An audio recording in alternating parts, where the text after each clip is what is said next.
Hey, how's it going? Mr. Deadman here of Rent and Chill. And a question here regarding baby metal. Can you separate the music from the voices and still see it as baby metal? This is a question I got from reading the subreddit and some discussion, okay, that some people feel that the new singles are not very baby metal-ish when it comes to like the music, and that if you were to take the voices away, that it's pretty much any other band could have made it. Now, my question is this the case for these two recent singles? When I talk about this, I'm talking about Divine Attack and talk about Monochrome. Or is this something across the board? And this is coming from a fan, so I don't mean anything mean by this. Okay? I'm not trying to offend or anything like that. It is a thought exercise here. If I were to have to look at this honestly, it's if you were to take the voices away, Sue, Moa, Yui, the early songs away from the tracks, you would have just a background metal track. You would have, very depending on the song, very thrash heavy, or maybe very groove metal, depending on the song, right? Or you might have a song that sounds like something of Dragon Force.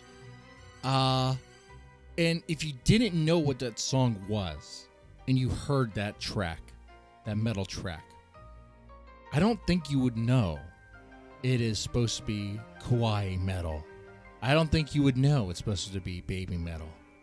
If you didn't, this can only work if you didn't already know that track. If you first, just pretend you didn't know anything about baby metal, and your first song you heard was Karate, but without the girls.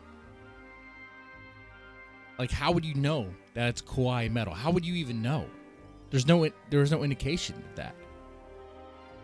There's exceptions, like let's say Megatsune, where it definitely has a very Japanese sound to it.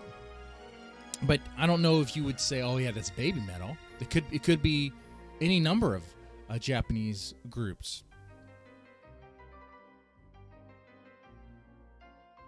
For this, you have to have Sue, Moa, and Yui, or in the early days. You have to have the voices to make it the complete package.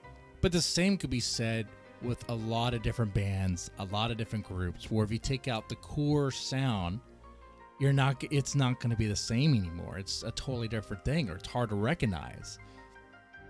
Like, imagine Metallica without James Hetfield or Kirk. Imagine a Taylor Swift song without Taylor Swift. Okay, it's just some other generic pop country song. Okay, all right. Hate to offend any Swift fans. I mean, same could be said about another pop example would be like Britney Spears. Britney Spears, 3 of her hits were actually not even written for her. They're written for one TLC. Oops, I Did It Again was actually intended for TLC. You can even hear it in the background. You can hear it. You can hear it in the background. They just, had someone else sing on it, whatever. My point is that it's not baby metal without the girls. Like, you have to have the whole thing to make it work. So, yeah, if you were to even go back to the old tracks, like Doki Doki Morning might be an exception, where it sounds very kawaii, even in the instrumentation. Okay?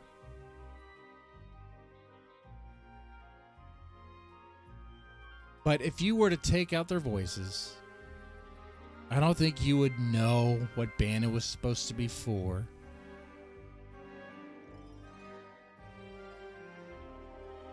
So, yeah, they have to be combined. So, with that said, if you were to take Sue and Moa's voice away from Divine Attack and Monochrome, yes, they would sound like maybe another band could have made it.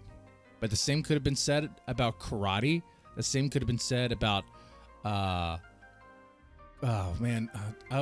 one song. It was called Tattoo. Kaguru. The same could be said about Headbanger. If If they weren't singing, how would you know it was baby metal? You wouldn't even know. You wouldn't even know. So the people all complain and be like, "Oh, it just sounds so generic, whatever." It's like, what do you think "Catch Me If You Can" would sound like without the girls? Or "Give Me Chocolate"? It would be like a lot of thrash in the background. Like you wouldn't know what it is. So yeah, that whole thing is like, if you take the voices out, it could be just anyone else. That could be applied to a lot of songs across the board. Okay, and you know that. These people, they know that. Okay, they have to, unless they're just not honest with themselves. Okay, you have to have them together to have the complete package there. And I think Divine Attack and Monochrome do sound very baby metal.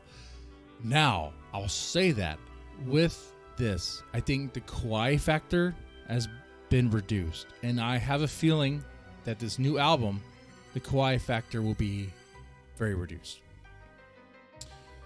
I think we are going to get a much more mature, somber baby metal. We're going to get a baby metal we've not had before. Okay? That's for sure.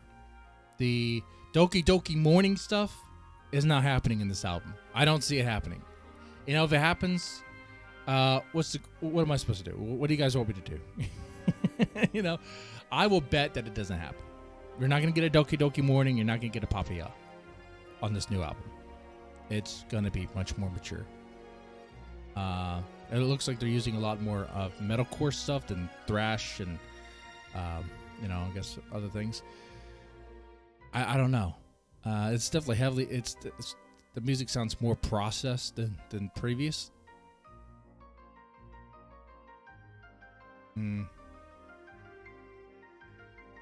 I don't know.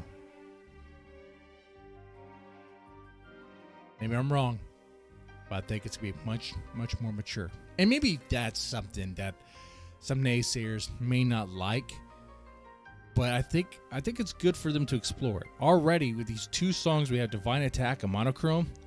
Baby Metal's exploring actually some pretty deep topics. Very deep topics here.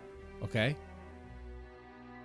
So I think as fans, unless you're a fair weather fan, not to accuse anybody, but I think we should go along with the ride and see where they want us to be, where they want to take us. Okay? And yes, it's going to be baby metal. You're going to have Sue there. You're going to have Mo. Okay? Well, with that said, let me know what you thought about this in the comment section. And y'all take it easy.